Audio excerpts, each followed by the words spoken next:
According to the Library of Congress, the film version of The Wizard of Oz is the most watched movie in all of film history. Has there anyone in this room who has not seen The Wizard of Oz? Can you think of any other movie title that I might say where everyone in the room would have seen the movie? Maybe. Anyone not seen Gone with the Wind? There we go. Somebody has not seen, 2 people have not seen Gone with the Wind. That's okay, we're not doing a film contest. I made my point, I work alone. So, in my research this week, it occurred to me, and I discovered that actually there are, in a sense, 4 Gospels of The Wizard of Oz, which is to say there are 4 major iterations of the story. So I'll give you a brief history and explain what I mean by that. The first iteration was the book, The Wonderful Wizard of Oz, written by L. Frank Baum and published in the year 1900. It was the first in a series of 14 books about this magical land called Oz. And these were books that I absolutely devoured as a child in the early 60s when I was growing up in Panama. Read all 14 books. And then after Baum died in 1919, other authors continued to write an additional 26 Oz books up through the 80s. So there are 40 books. And that's the first iteration. Okay? The second iteration, which is the one that most people know best, is the 1939 MGM movie starring Judy Garland. And that gospel, as in there are 4 gospels, there are 4 gospels of Jesus, each gospel adds another element to the story, another piece to the story. And the movie version in 1939 added the framing device of the black and white real world of Kansas. And all that happens in the beginning and the end was added by the filmmakers and enhanced the story. A story that is worth being told is going to be told again and again. And of course, we know that each time it's told, each storyteller brings another piece, adds another detail, fleshes out, and expands the story. The third gospel, the third iteration, was the 1977 film by Charlie Smalls, The Wiz, A Soul Celebration, a soul spectacular version of the story, starring Diana Ross as Dorothy and Michael Jackson as the Scarecrow. And at the end of my talk, we'll be hearing a song from that version of the story. And that brought it to an urban context and kind of expanded and broadened the reach of the story. The fourth gospel version is from the book published in 1989 by Gregory Maguire, and the musical of the same name that was that opened on Broadway in 2003. It's called Wicked. It's like the prequel. It tells the story of how the Wicked Witch got to be known as the Wicked Witch and Glinda got to be known as the Good Witch. And this musical is the longest running musical in Broadway history and the second highest grossing in ticket sales. So here we have a story for 111 years that keeps being retold and added on and added on and added on. This story is so ubiquitous in American culture that the average American cannot go 7 days without coming across a reference to The Wizard of Oz. I experienced this myself this week. I saw the Emerald City Moving Company van go down my street.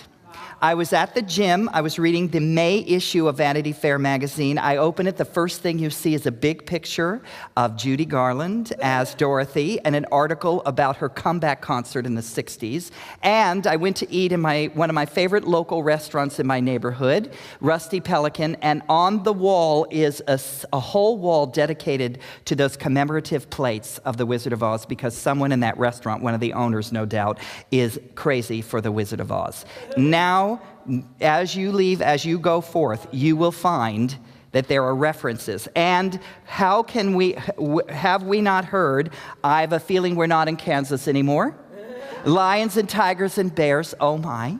Are you a good witch or a bad witch? I'll get you, my little pretty, and your little dog, too. Pay no attention to the man behind the curtain. click your heels together and think to yourself, there's no place like home. There's no place like home. There's no place like home. And of course, the lines from the film that set up the singing of this incredible song, when Auntie Em is telling Dorothy, go find a place where you'll not get into trouble. And she's trying to find a place where there's no trouble. And she says, a place where there isn't any trouble? Do you suppose, Toto, that there is such a place? There must be. It's not a place you can get to by a boat or a train. It's far, far away, behind the moon and beyond the rain. And we have the song, Somewhere Over the Rainbow. So what is it about this story that's so powerful and it makes it so present and so being told again and again and again? I have three main thoughts that I want to share with you about this story. And I think that the reason why we resonate with it so much, and the reason why we keep telling it, and the reason why it's so popular is because I believe there's so much truth and so much spiritual truth in it. Now, the first couple of ideas I didn't think of myself in my research, and so many great people have written many great things about The Wizard of Oz. There's an author named Salman Rushdie, global, world-famous author, and he wrote a book called The Wizard of Oz. And he talks about how seeing this movie was the seminal event of his childhood growing up in Calcutta, India, and that his whole life was changed by seeing this movie. And the first thing that he pointed out, which I think is so true and so powerful, is that adults do not save us. We come in and we really kind of worship our parents. They give us life, literally. They protect us. Ideally, they feed us. We're helpless. They're big. We're small. And the transition from childhood to adulthood is that moment when we discover that our parents don't know everything and can't control everything and can't protect us from everything. And this is exactly what happens to Dorothy. She's an orphan. She's on the farm. She falls into the hog pen. That's a very dangerous thing. Children have been eaten alive, fallen into a hog pen. And then they say, go. And then the next door neighbor, Elmira Gulch, has the legal right to take her dog away. She's a child growing up in a rural area, has no children apparently to play with. Her one best companion is her dog. And instead of protecting her, Auntie Em and Uncle Henry make her give the dog away. And then what happens? The cyclone. And they cannot protect her from the cyclone. And so for all of us, there is that moment, and this is the transition between childhood and adulthood, when we discover that there are things that we must do. There's things that we must discover. There are things that we must become empowered about.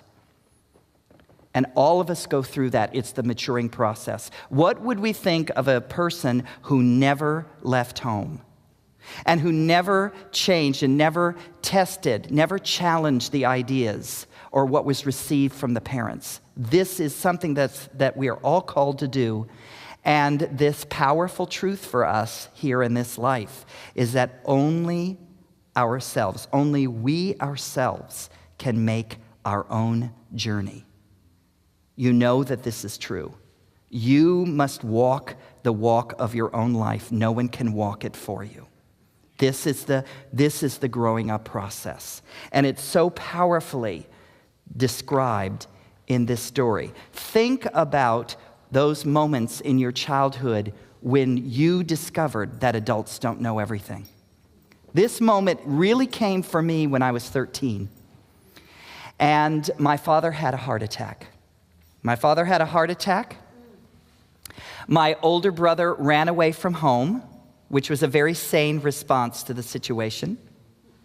And my stepmother basically lost it. And, parents are supposed to keep it together, right? That's our expectation. And when you see the one parent in your house lose it, I don't have to describe the exact details. Fill in the blank for yourself. But my stepmother lost it.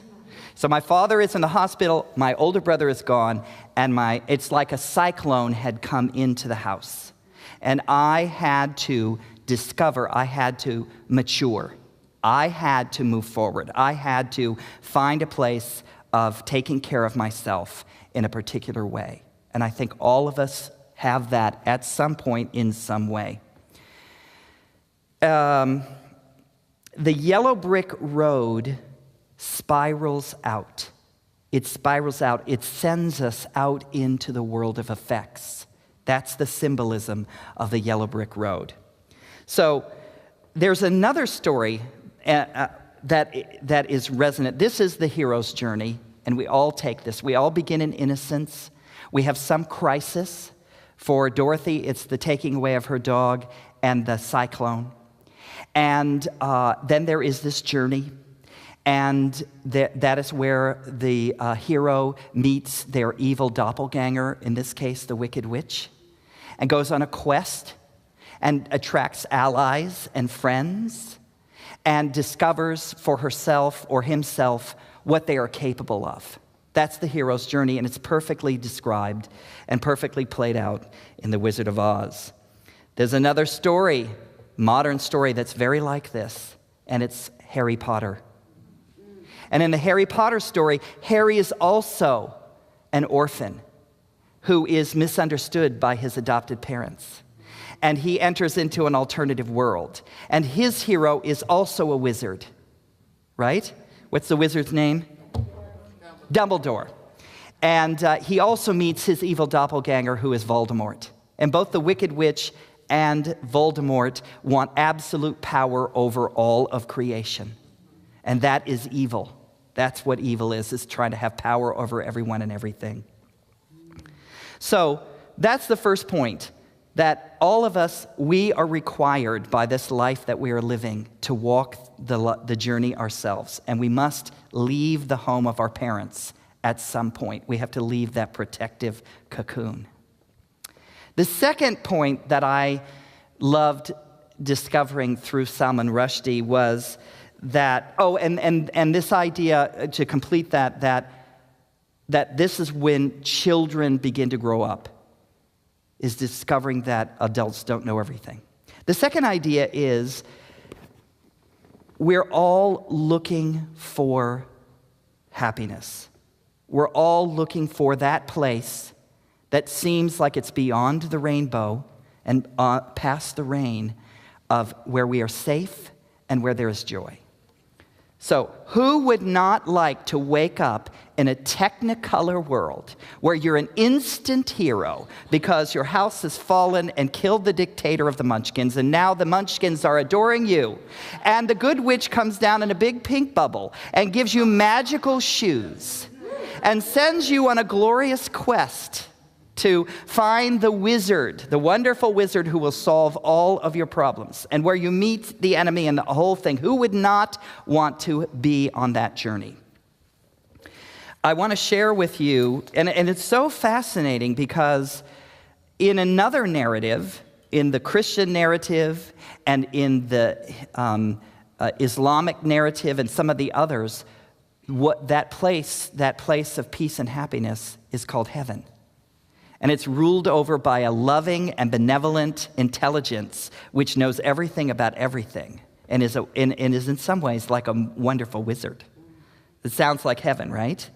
Okay, so I want to share with you the description of this Emerald City of Oz as it was written by L. Frank Baum in his 6th book, The Emerald City of Oz, which was published in 1910. And he writes, "No disease of any sort was ever known among the Ozites, and no one ever died. There were no poor people in the land of Oz, because there was no such thing as money. Each person was given freely by his neighbors whatever he was required for his use. They were peaceful, kind-hearted, loving, and merry, and every inhabitant adored the beautiful ruler of Oz, Ozma of Oz, and delighted to obey her every command." This could be almost word for word Dante's description of paradise from the Divine Comedy. Yes? So we're looking for heaven. Now, at some point, all of us are looking in the world of effects. We go out from the house of our parents, and we look for that here on earth. And we look for it in a relationship, in true love, in romance, in marriage. We look for it in a career. We're going to save the world. We're going to be rich. We're going to be famous. We're going to create a life for ourselves. We're going to make a home for ourselves. We're all looking for that place of peace and happiness on the earth. That's the journey that we make on the outer. That's the yellow brick road journey that spirals out and takes us into the world where we have adventures. And this search for home, I also believe, is very powerful for us, particularly as Americans, because we're a nation of immigrants. And that those who emigrated here immediately displaced all the native people. So all the native people are also looking for a home that they lost. So all had a cyclone come, everybody displaced, everybody came here or was dragged here or was kicked out of where they were. And so we're all looking for home. We are not the culture where for generations upon generations, the village that we were born into, we stay. And our children stay. And whatever our parents and grandparents did, whether they were coopers or winemakers or goat herders or sheep herders, we will do also. Those days are over. The typical American moves 14 times in their life. That's a lot of movement. I thought about that, and I retraced in my own life, and I have lived in 20 different homes in my life. The home that I'm in now, 13 years, that's the longest I've ever lived in one place in my life. And if that's not true of you, 9 out of 10 of the people that you know have moved that many times. So we have moved, and it's even more now because the younger generations expect to not only move many times, but also to live in more than one country because it's a global world now. So there's a lot of moving around. And so we're searching for some stability. We're searching for some inner spiritual sense of place, some inner stability. And that's what makes that line, "There's no place like home," so poignant. We look for home in our job. We look for home in our marriage, in our romance. We look for home with our children. We look for home somewhere. We look for home in a place. And so often, a cyclone comes in, and we're blown sideways. We have a health crisis. We lose the job. The person leaves us. Our children turn 13, 15, 17, and are suddenly unrecognizable to us. Yes? And we have that huge shift. We have that huge change that comes upon us. So, there's this journey out into the world, and then what happens with Dorothy? She does discover her power. She does cause the Wicked Witch to melt. She was searching for the Emerald City, and when they get there, what do they find? It isn't that the city is green. This is from the book, not the movie. In the book, Emerald City is not green. The wizard makes everyone wear green-colored glasses that make everything look green. Does that not sound like some of our politicians? Yeah. Pay no attention to the man behind the curtain. And so she is sent to get the witch's broom, and she accomplishes that and comes back and expects the wizard to now bring her back to Kansas. And he can't do that because he's just as much of a refugee as she is. He has also landed in Oz by mistake, can't get out, and then somehow, I forget how, the balloon takes him away, and she doesn't even get away with him. He doesn't rescue her. And this is where it gets really interesting, because there is a book by a man named Joey Green that has a Buddhist interpretation of the story, and it's called The Zen of Oz. And he identifies Glinda as the Zen master of the story. She comes in at the beginning of Dorothy's journey, and she puts the magic slippers on her, but does not tell her how they work. And once Dorothy has made that journey and discovered her power, the Zen master explains the meaning of the slippers, and she clicks her heels together and goes back home. That is so Zen. That is so Zen. You have to make the journey to discover that you didn't need to make the journey. And if you're ever going to look for your heart's desires, you're going to find it where? In your own backyard. And after all, Dorothy's Technicolor journey was a dream. The whole thing was a dream. She was hit on the head in the cyclone, and all of the people from her life show up in disguise. There's the three friends that she picks up on the journey: a scarecrow, a man with a head but no brain, a tin man, a man with a chest but no heart, and a lion, a creature with limbs and strength but no will to use them. And their journey is to find intelligence, love, and courage. And where do they discover them? Inside themselves, right? And then they show up at the end of the movie as the three farmhands. And the wizard was there, then Professor Marvel is there, and Auntie Em is there, and Elmira Gulch is there as the Wicked Witch. She has been working out in her own psychology, in her own dream life, the stuff of her waking life. And so the symbol of the yellow brick road is spiraling out into the world, but the cyclone has been described as a spiraling inward. Her name is Dorothy Gale. It's a wild wind that blows through the world and her own soul. So we travel out into the world and we travel back in. And so the third point that I wanted to make is whether you are on the outward spiral at any given moment in your life or the inward spiral, it's a spiritual journey. It's a journey of consciousness. It's all a journey of consciousness. And all the experiences that we have, whether they're out there in the world with lovers and friends and enemies and the stuff of life, or whether it's our own internal struggles and the demons and the witches and the scarecrows and the tin men and the good witches and the bad witches and all of those figures and the munchkins that are in our own mind,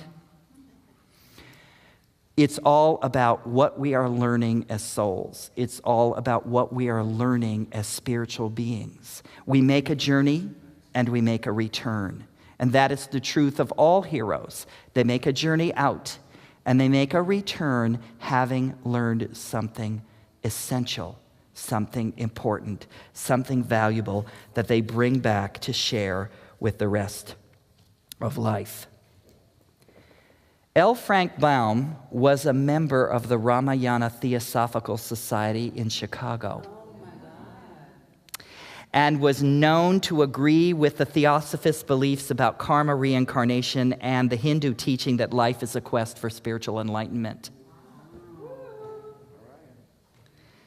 It really is, this last century and what's going on now really is the integration of our ideas from the West about the outer journey and the ideas from the East of the inner journey, and they're both contained in this amazing story, The Wizard of Oz. I want to just share with you a few more things, powerful symbols from this story. Dorothy has been described as the quintessential American as we want to see ourselves: determined, resourceful, and loyal. And wanting to bring paradise to earth. It is so incredible the number of inventions that Americans have brought, that some Americans somewhere over the generations has brought to the world. And we look out there now and it's like steam engine, airplane, movies, television, radio, computers, telegraph, telephone, cell phone, blue jeans, rock and roll music, gospel music, jazz, hip hop. I mean, come on. I mean, it's mind-boggling. And is it some powerful searching within us, within Americans as a culture, that is so resonating throughout the world? It's something very, very fascinating and very powerful.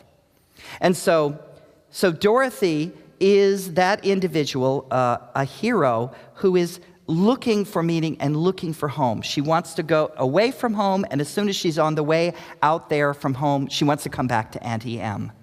We're torn. We're caught between the outer and the inner. The second symbol that I wanted to expound on a little bit is the symbol of the wizard, who is a false prophet.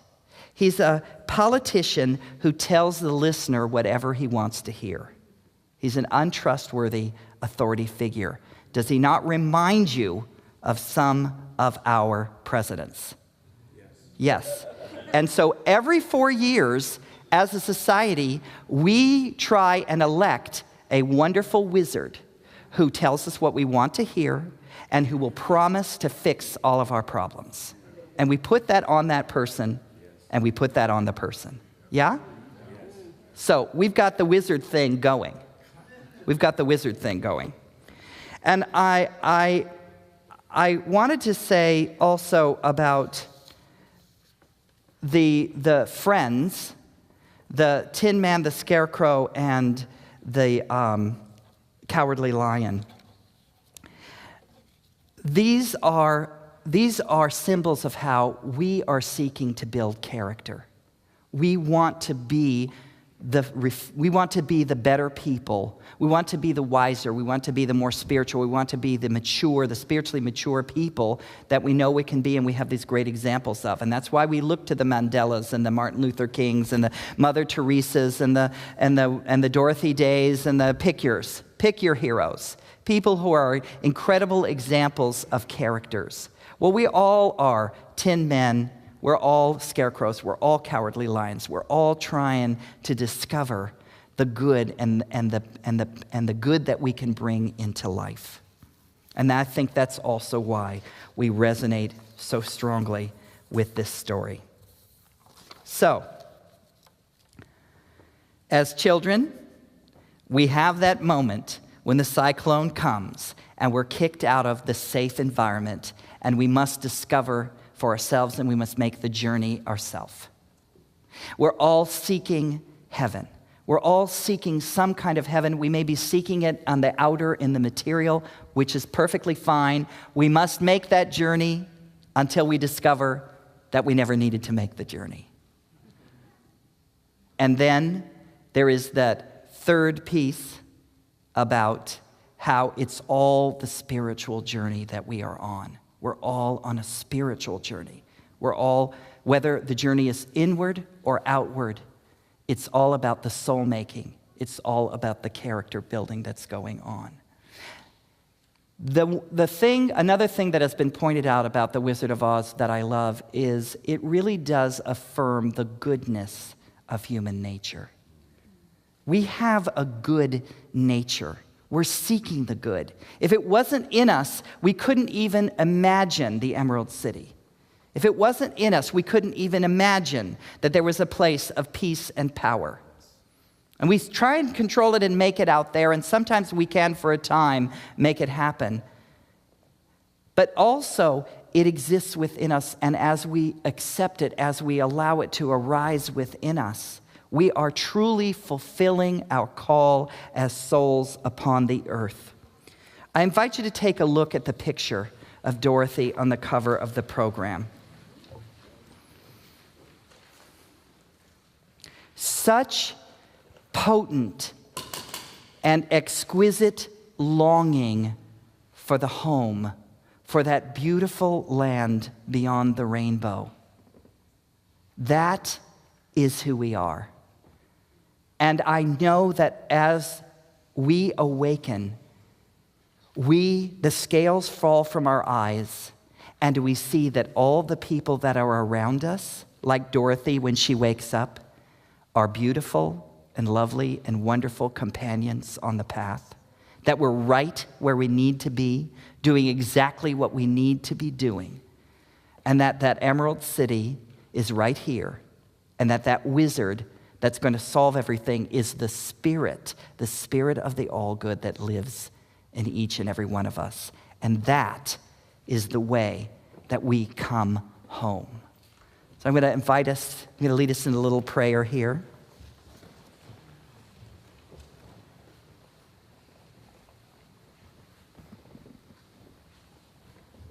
I invite you to take a deep breath and to allow your mind's eye to open to the beautiful blue sky and the clouds and that exquisite rainbow that comes out after the storm.